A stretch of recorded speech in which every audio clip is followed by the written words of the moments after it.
இருக்குங்க. ஒருத்தரை வந்து காரணமே இல்லாமல் ட்ரோல் பண்ணுறாங்க, காரணமே இல்லாமல் வச்சு செய்கிறாங்க. அது வந்து நடந்தாக்கா இன்றைக்கி வந்து ஒரு பேஷன் ஆகிடுச்சு. Showing hatred and trolling someone இது வந்து ஒரு எல்லாருக்குமே பிடிச்ச ஒரு விஷயமா போயிட்டுருக்காரு. ஆனால் அதனால் வந்து என்ன பெனிஃபிட் இருக்குங்க? ஒன்றுமே இல்லைங்க. நம்ம ஒருத்தரை ஹேட் பண்ண வேண்டிய அவசியம் இல்லை, ஒருத்தரை ட்ரோல் பண்ண வேண்டிய அவசியம் இல்லை, ஒருத்தரை வந்து நம்ம அவமானப்படுத்த வேண்டிய அவசியமே இல்லை. நமக்கு இருக்கக்கூடிய லைஃப் ஒரே ஒரு லைஃபுங்க. அதில் முடிந்த அளவுக்கு நம்ம லைஃப்பில் நம்ம எப்படி முன்னேறணும், அதுக்கு என்னென்னலாம் பண்ணலான்ட்டு நம்மளை பற்றி நம்ம திங்க் பண்ணுவோம். நம்மளால் முடிந்தது நம்ம குடும்பத்தை எப்படி அடுத்த லெவலுக்கு கொண்டு வரலான்னு அதை திங்க் பண்ணுவோம். நம்ம சொசைட்டிக்கு என்ன நம்மளால் முடியுமோ அதை திங்க் பண்ணுவோம்.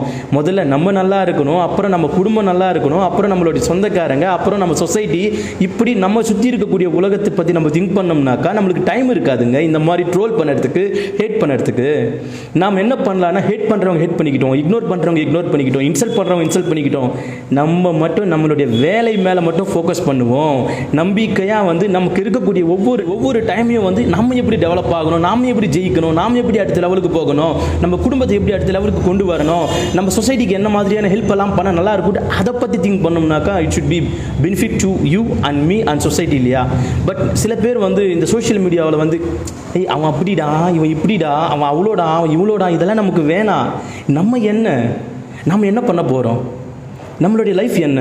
நமக்கு என்ன ஒரு கோல் இருக்குது, அதை நோக்கி நம்ம எப்படி போனோம், எப்போ அந்த கோல் அடையணும், இப்படியே நான் பார்க்கலாம். நம்ம குடும்பத்தில் எவ்வளோ ப்ராப்ளம்ஸ் இருக்குது, இதை நம்ம எப்படி ரெக்டிஃபை பண்ண முடியும், நம்ம குடும்பத்துடைய ஃபைனான்ஷியல் சிச்சுவேஷனை அடுத்த லெவலுக்கு எப்படி கொண்டு வரணும், நம்ம நல்லா இருக்கும், நம்ம ஃபேமிலி நல்லா இருக்குது, இப்போ நம்ம சொசைட்டிக்கு நம்ம என்ன திங்க் பண்ணலாம், நம்ம சொசைட்டிக்கு எந்த வகையில் நம்ம ஹெல்ப் பண்ணலாம், இப்படி நம்ம ஒரு கன்ஸ்ட்ரக்டிவாக திங்க் பண்ணோம்னாக்கா நம்ம சுற்றி ஒரு பாசிட்டிவான ஒரு விஷயம் இருக்குது இல்லைங்களா?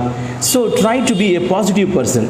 நம்மளை சுற்றி இருக்கக்கூடிய பாசிட்டிவான விஷயங்களை அப்ரிஷியேட் பண்ணுவோம். நம்மளை சுற்றி இருக்கக்கூடிய பாசிட்டிவான விஷயங்களுக்கு மட்டும் நம்ம செவிசாய்ப்போம். நெகட்டிவான விஷயங்களை அவாய்ட் பண்ணுவோம். நெகட்டிவான விஷயங்களை நம்ம வந்து கன்சிடர் பண்ணவே வேணாங்க. So be positive, spread positiveness and hatred வேணாங்க. லவ் பண்ணுவோம், நேசிப்போம், சப்போர்ட் பண்ணுவோம். நான் நல்லா இருக்கேன், வா நீ நல்லா இருக்கு, சொசைட்டி சேர்ந்து நல்லா இருப்போம்.